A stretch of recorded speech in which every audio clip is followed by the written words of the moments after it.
अस्सलाम वालेकुम जी। मेरे नाम मोहम्मद बशीर है। मेरे 6 बच्चे ने। आज तो साल पहले मैं जटन सीढ़ी लेला बकरी बेच के उधर सिर छुड़ा लिया। सिर छुड़ा के माड़ा जा ठीया बनाया।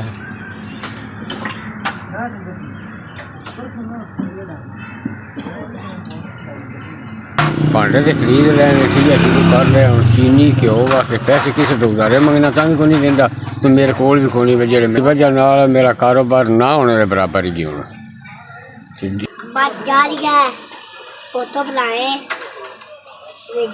कई बंद तो उधारे पैसे मंगे ने। कोई बंदा गरीब बंदा समझ के देंदा कोई नहीं। मज्जी के वास्ते चीनी मैदा कोई बेसन पत्ती लैम तो अपने बच्चों का गुजारा कर दें।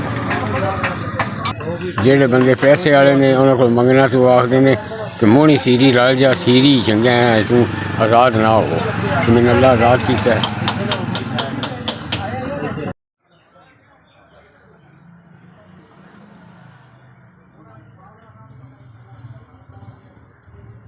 अलाव है जी।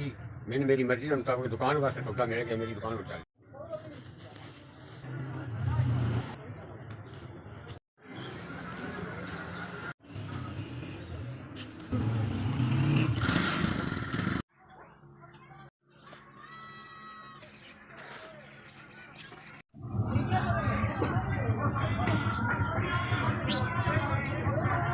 थोड़ा भला हो जी। मैं इस जो आखी सोचो सा मैं 6000 का सौदा लै दिता। थोड़ा भला हो बड़े ही भला हो। अल्लाह ताला तुहानू चोखे रंग लाए। अल्लाह ताला तुहानू बखत लाया। मैं तो मार के सीर लेला बकरी बेच के मार के सीर छुड़ाया। राह से दुकान आई कोई आसरा नहीं। थोड़ा भला हो जिन्हें मैं 6000 का सौदा ला दिता है।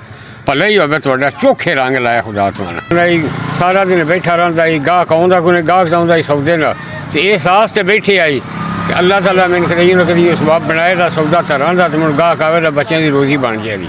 थोड़ा मुंह भी भला हो चोखा भला हो जिन्हें मैं 6000 का सौदा लै दिता है। हूँ मैं दुकान अपनी चला लाँगा। अल्लाह ताला थोड़े चोखे बख्त लाए। तुस मेरा कारोबार चलाया थोड़े खुदा चोखे चलाई रखे।